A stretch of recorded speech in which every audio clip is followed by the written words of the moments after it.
Let me ask you guys something very, very cryptic. Say, right now, if you were turned into a child, well, you went back in time, not necessarily just turned into a child, like you actually went back to this time period that you remember, and you're reliving through that, but you still have memories before you were thrown back in time. Would those memories be technically memories of the past or memories of the future? Because when you think about it, before you went back to being a child, before you were thrown back in time, you were an adult, or however old you are now. So technically that happened before you became a child again, but you're reliving your life. So technically also it's in the future. It's stuff like this that just fucking blows my mind. What's going on, guys? This is jbDAuchiha.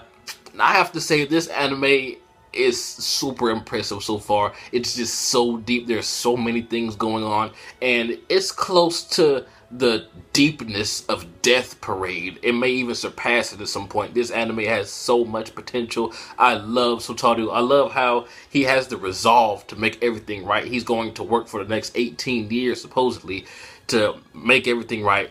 He is not going to let that girl alone in the park. He's not going to let her die. He's going to fix his mother's murder. But the question is, how is he going to find out as a kid who the murderer really is?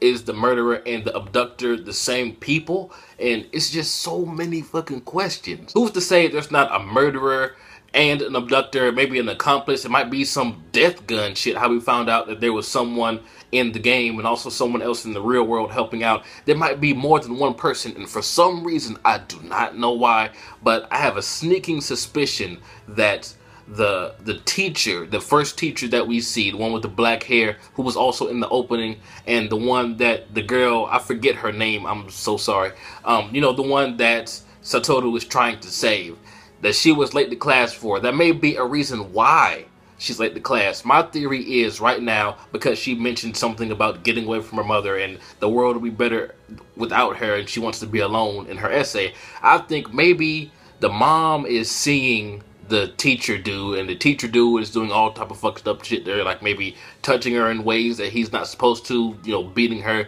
hence the bruise. But I don't think it's the mom abusing her, because that seems too obvious, and it seems too much of a straightforward answer to be the answer in such a cryptic and mind-fucking anime like this. Like, I don't think it's going to be something that we expect. Like, the first thing that comes to our mind is going to be wrong. I can already tell that's what kind of anime this is. It's going to be full of plot twists. I'm pretty sure the murderer is someone that we have already seen or we're going to see in the first few episodes. That's what kind of anime this is, and I cannot wait to dive into this. And I love Sotaru's friends.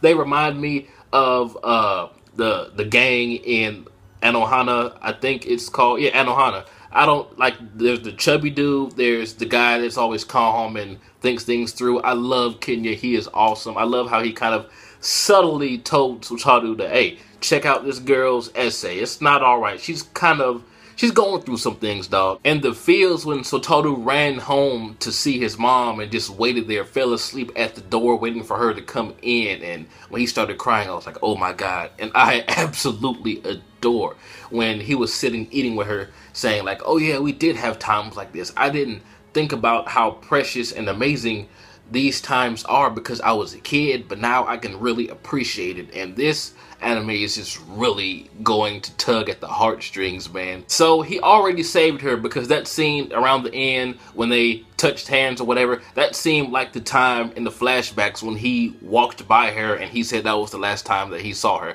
So I think he saved her for now. But I just thought of something. Another reason why I think it may be the teacher guy is because Sotaru's mother is like the only person that we know of so far who knew who the killer was at some point before the killer came and stabbed her or whatever.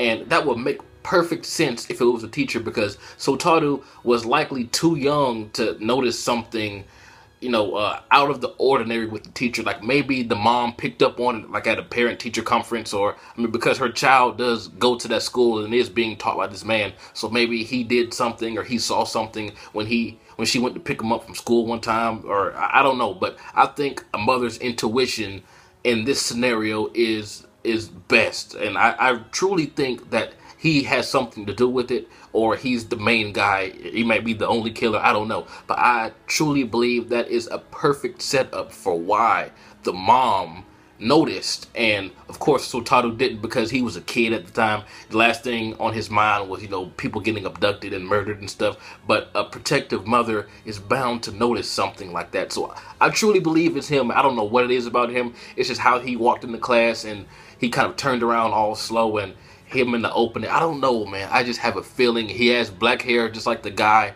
with the hat that we saw with the red eyes, and he just seems like a perfect fit right now. But this is just episode 2, so who knows. But all I have to say is I cannot wait to see this mystery unfold. I want to see him save that girl. I want to see him save his mom, of course, because his mom is fucking awesome. And hopefully he saves the other abducted kids. I think there were like 3 or 4 in total.